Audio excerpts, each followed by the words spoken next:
Event-driven versus request-response architectures. Hello, everyone. Today I'd like to walk through event-driven versus request-response architectures. At first glance, this looks like a simple design choice, but in reality, it defines how your system behaves under load and how failures propagate. And the core difference is control versus decoupling. When I think about these two architectures, I usually break it down into 4 dimensions. First, interaction model, synchronous versus asynchronous. Second, system goals, control versus scalability. Third, trade-offs like latency, consistency, and failure handling. And finally, how real systems combine both approaches. Request-response architecture. Let's start with request-response architecture. In this model, a client sends a request and waits for a response. This gives us a simple mental model, strong consistency, and easier debugging. But it also introduces tight coupling between services, latency accumulation across calls, and failure propagation.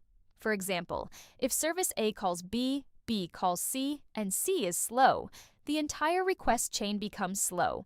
So the key idea is request response gives control and correctness, but creates tight coupling and latency chains. Event-driven architecture. Now let's look at event-driven architecture. Instead of direct calls, services communicate via events. This provides loose coupling, independent scaling, and failure isolation. But it comes with trade-offs like eventual consistency, harder debugging, and complex flow tracing. For example, a single event can trigger notifications, analytics, and logging, each independently. So the key idea is event-driven systems optimize for scalability and resilience, but increase complexity. Core trade-offs. Latency. Request response is immediate, but accumulates latency across services. Event-driven is delayed but scalable. Coupling. Request response is tightly coupled. Event-driven is loosely coupled. Consistency. Request response provides strong consistency. Event-driven relies on eventual consistency. Failure handling. Request response propagates failures. Event-driven isolates failures. So the key idea is request response optimizes for control. Event-driven optimizes for decoupling and resilience. Real-world hybrid architecture. In real systems, we almost never choose just one approach. Pattern 1 is sync for critical path and async for side effects. Client to API to database is synchronous, while events go to queues and workers.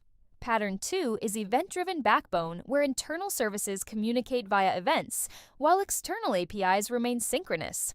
Pattern 3 is the Saga pattern for coordinating distributed workflows using events. Pattern 4 is CQRS, where write paths are synchronous and read paths are asynchronous. So the key idea is real systems combine both models to balance control and scalability. Summary to summarize. Request response is simple, consistent, but tightly coupled. Event-driven is scalable, resilient, but complex. Closing insight. To conclude, the real difference is not sync versus async. It is about where you want control. Request response gives control over execution. Event-driven gives control over scalability. And great systems use both in the right place. Thank you.